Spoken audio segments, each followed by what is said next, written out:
এ ভাই আপনার coffee man Kamal ভাই না? অবশ্যই। আপনি কফি বিক্রি করি কয় লাখ টাকা লস খাইছেন? ভাই আমি দুদিন থেকে কফি ব্যবসা করিয়া 3 কোটি টাকা লস খাইছি। 3 কোটি টাকা। 3 কোটি টাকা? হ্যাঁ ভাই, এই 3 কোটি টাকা বরাবর 3টা কোটি টাকা লস খাইছি। ও আচ্ছা, যারা বলতেছে যে কফি বেচে আলাদিনের স্যার এক পাওয়া যাবে, ওদের উদ্দেশ্যে কি বলবেন? অনেকে ইউটিউবে ভিডিও দেখা যায় কফি বিক্রি করি রাতারাতি আলাদিনের স্যার এক পাওয়া যাইব, তাদের উদ্দেশ্যে কি বলবেন? তাদের উদ্দেশ্যে কি বলবো? তাদের উদ্দেশ্যে কিছু বলার নাই। কারণ কি জানেন, যে করে না তারে না যে করে না করে সামা মেরে তো লাভ নাই। করলে বুঝে যাইতো আসলে কফি বেচে কি করা যায়। এখন সত্যি করে আপনি কফি বেচলে আপনি কফি বেচে কি এই ঋণী হয়ে গেছেন নাকি? আসলে ভাই ঋণীই নেই, একটা কথা বলে লাভ নাই। দুষ্টামি যাই করি, তবে আলহামদুলিল্লাহ চলার মতন একটা পুঁজি।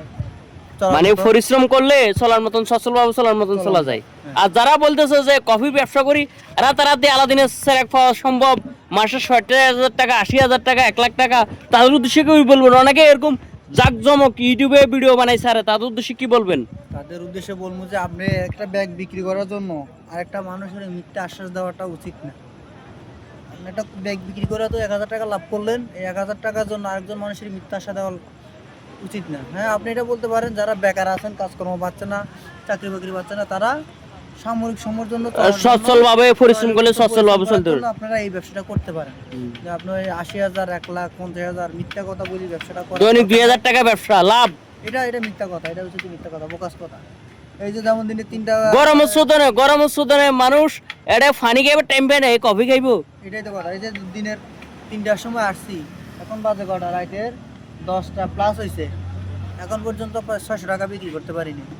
তো যাক, সময় এখনো আছে। তো মূলত হচ্ছে কামাল ভাই যেটা বলতেছে যে এই ব্যবসা করি পরিশ্রম দিলে মোটামুটি সচ্ছলভাবে চলতে পারবো, কিংবা সে ঋণী হবে না। আর যারা বলতেছে যে রাতারাতি আলাদিনের স্যার এক পাওয়া সম্ভব, সেটা সম্ভব না নাকি? না না, এটা মিথ্যা কথা। এটা একজনকে মিথ্যা আশা দিয়া। আচ্ছা, আমি আপনাকে বলছিলাম যে রাতারাতি আপনি আলাদিনের স্যার এক পাই যাবেন, এরকম কিছু বলছিলেন? না না, আপনি আমাকে কিছু বলেন। আপনি আমাকে বলছেন যে শ্রম করলে পরিশ্রম করতে পারলে চলবে চলা সম্ভব। আমি সেটাই করতেছি, সেভাবে পারতেছি। তো তো আমি নিজেও কফি বিক্রি করতেছি। তো এটা মূলত হচ্ছে এখন গরমের গতিকে একটু কম। আবার আপনি একটা ইয়ে করছেন, গরমের গতিকে যদি বৃষ্টি হয় ঠান্ডা হয়, কিন্তু কফির ব্যবসা টান ভালো। এটা সত্যি। এটা সত্য। আচ্ছা, গরমের ভিতরে যে দৈনিক 2,000 টাকা লাভ করতে পারবো যারা বলতেছে, তাদের উদ্দেশ্যে কি বলবেন? তাদের একটু ইয়াও জোরালো বাবা বলেন। ভাই ওটা মুখে বলা যাচ্ছে না, আপনি ওটা মুখে ভাঙিয়ে বলতে পারলাম না। বাকিটা আপনি বুঝে নিয়েন, বা আপনার দর্শক যারা আছে তাদেরকে বুঝে নিতে বলি আমি।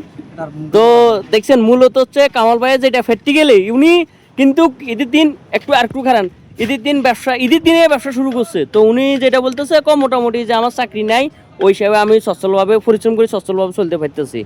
আর এখন যে গরমের শোধনের গতিকে এটাই কেমনে কফি বিক্রি করবো, গরমের গতিকে একটু কম চলে, আবার বৃষ্টি বাদল হলে বেশি এটা একটু ভালো চলে। হ্যাঁ, অবশ্যই অবশ্যই। আচ্ছা, জায়গা ভালো থাকবেন, আল্লাহ হাফেজ। হ্যাঁ ভাই, আপনি আমার ভিডিও করে ছাড়া দিতেছেন, এটা তো বড় ব্যাপার। কাটো না হবে।